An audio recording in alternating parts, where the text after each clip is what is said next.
The architecture extends to basically all three corners because it's like a triangle, but the entire circumference of the building. And now we have a little facade on the left lower level, and the rest is that.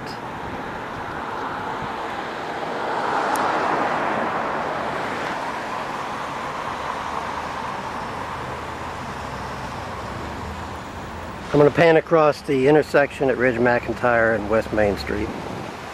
That's the Marriott.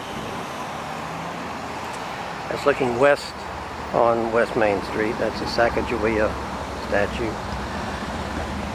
That's what they call the slip lane. And that's the fire department. Fire department's on one end. Police department is about 6 blocks on Market Street on the downtown mall. Rescue squad is probably half a mile. But they all use West Main Street constantly. Now the emergency vehicles can override stoplights, but they can't override buses.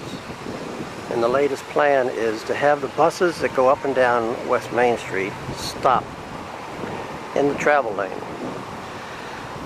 When they stop to discharge or take in passengers, everything behind them stops. And as you'll see, one of the main goals, stated goals of the West Main Street effort is to slow traffic, and that's exactly what it will do. But on the far end of West Main Street, as we saw at the beginning, is a hospital complex. Children's Hospital, General Hospital, labs, nursing school. You need to get down that road quickly. And that's what they do now. And that's what they will not do if that road is changed. So the consultants also propose filling in that slip lane. And what that means is that white car there, if he wanted to follow those other cars and turn right, turn right as he is now, he would have to come around that statue and then go down Ridge Street. So what is the point of closing that slip lane off? I mean, you couldn't use that little area as a pocket park, put benches on it, maybe some playground equipment. I mean, who would want to read a newspaper with all this traffic going by? Who would want their children playing right there? So this whole redo of the Ridge McIntyre West Main Street intersection is pointless. It's just make work. If it ain't broke, don't fix it. Now, I've heard comments that that's a dangerous intersection. That intersection is no more dangerous than probably 24 intersections around town. The prime one right down the hill from this intersection and in front of the county office building. And there are countless across the city. The pedestrian lights work, all of them. People can get across, they always do. Vehicles can turn. And the consultant also wanted to do away with another slip lane on the other side of that young lady and that young fella there, which once again would make that right-hand turn from Water Street down the hill. It would stop everything behind them when they wanted to turn. It just doesn't make sense. Not to mention the cars that are stopped back there would stop. That white stop line there would be set back probably another 15 feet. which would virtually wipe out any right-hand turn on red. So this is money needlessly spent for no good reason.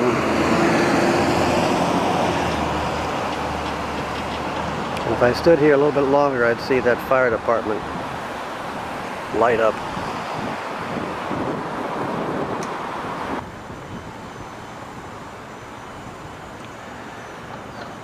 So do these outside urban planners really know what they're doing? This is Midway Manor right there. Low income, disabled, elderly. They requested a blinking light approximately where that bicycle insignia is. The former NDS director and the traffic engineer said that was impossible, they could not have it.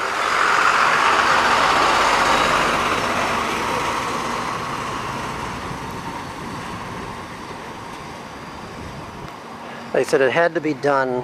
You're going to see that tow truck bump over it in just a second. They said it had to be done right there. So after a lot of time, not just staff time, but citizen time, and a lot of money, they wanted to show us who's boss. They put it down there. Nobody uses it.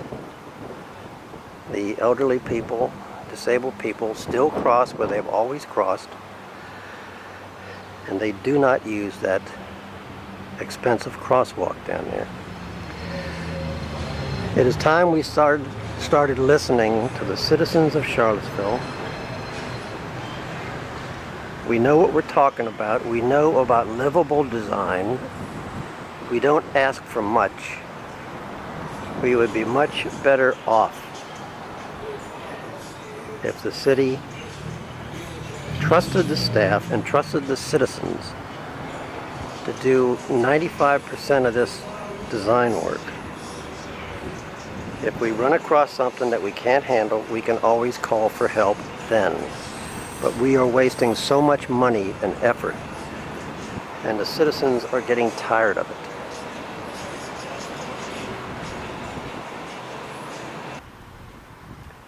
This is Emmett Street, looking down toward Barracks Road. To my left is the indoor football practice arena.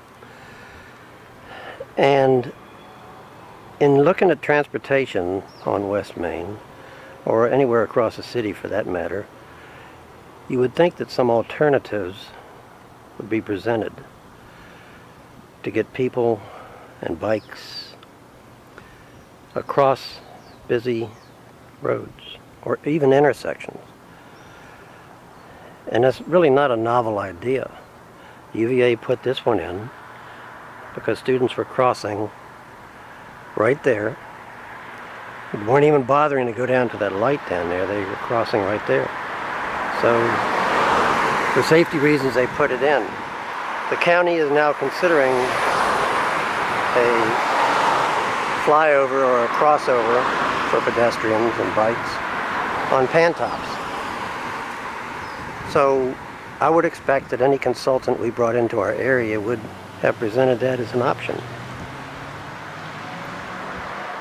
I don't remember reading about it anywhere.